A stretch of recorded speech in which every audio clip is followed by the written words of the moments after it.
चितवन 2 मा रविले तोडे आफ्नै पुरानो रेकर्ड। इतिहासमै कसैले नल्याएको मतसहित तेस्रो पटक विजय।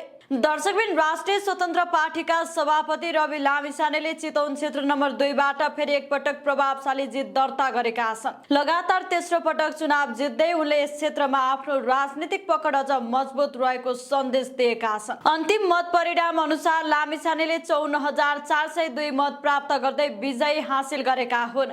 यो उनको तेस्रो पटक जितमा सबैभन्दा बढी मत प्राप्त गर्दै इतिहास समेत रचेका हुन्। रवि पुनः एकपटक सबैभन्दा बढी मत पाउने नेता बनेका छन्। उनका निकटतम प्रतिस्पर्धी नेपाली कांग्रेसकी मीना खरेलले 14,564 मत मात्रै प्राप्त गरिन्। दुवै बीचको मतान्तर 39,838 पुगेको छ, जो निकै ठूलो अन्तर मानिन्छ। अन्य प्रतिस्पर्धीहरूमा नेकपा एमालेका अश्विन घिमिरेले 6,992 मत प्राप्त गरे भने नेपाली कम्युनिस्ट पार्टीका प्रताप गुरुङले 4,969 मत प्राप्त गरे।